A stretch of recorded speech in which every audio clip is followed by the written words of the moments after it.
The challenge with the platform is that anyone can post a video on any topics, and many adults do not try to obtain the source of the material published and take the content as a valid source of information. As a teacher or trainer, to make this tool a success, you would need to provide links to a video that you would like your class to use as support to the curriculum you have already been providing. You could A, create your own, or B, do your own research before providing those links.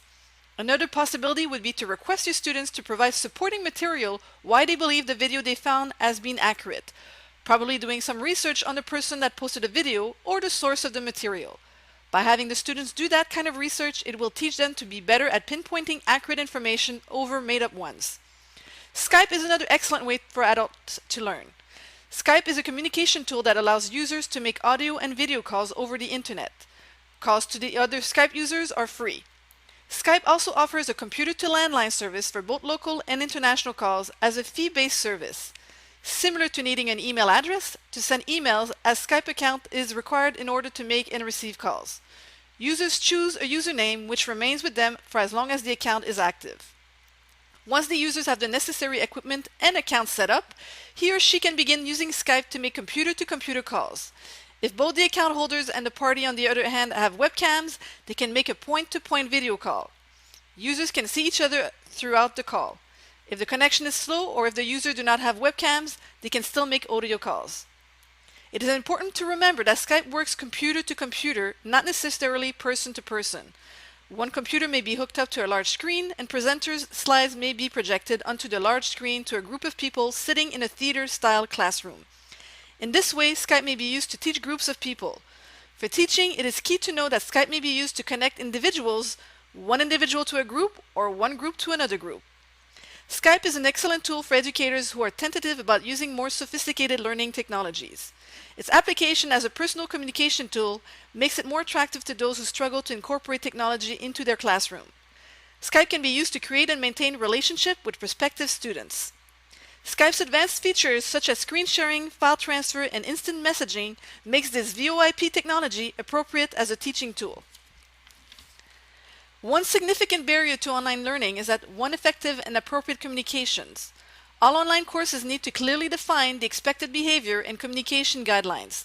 The online learners also need to make appropriate accommodations for their fellow learners. Good communicators choose their language according to their audience.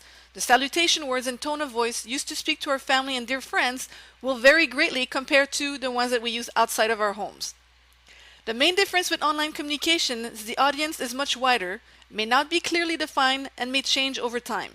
It is therefore wise to choose the most professional, courteous, and polite form of written communication in order to avoid offenses in both the present and the future.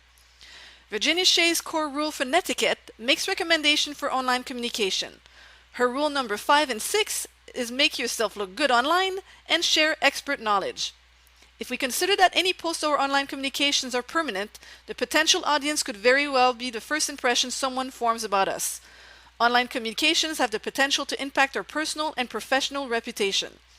Just as we would with a job interview or important professional face-to-face meeting, it is only wise to make yourself look good, give expert advice, and generally put our best foot forward, whether online or in face-to-face meeting. First impressions count.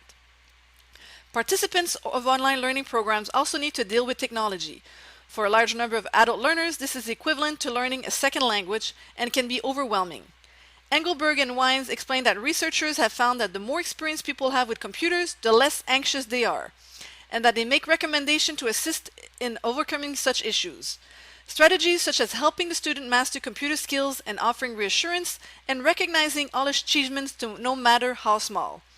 Ensuring online platforms are well designed, easy to negotiate, and minimizing alternative online platforms will also assist adult learners who are new online. The trend for continued professional development is a very positive one, encouraging many adults to continue their learning online. There are so many opportunities for this to occur, and we have discussed a variety of these methods, namely YouTube, Skype, and LMS. We also identified some barriers, some of which you may have experienced yourself, and provided some strategies that we can utilize as we move into the field of adult education. We trust that this presentation has been of benefit to our fellow cohorts in the adult learning course.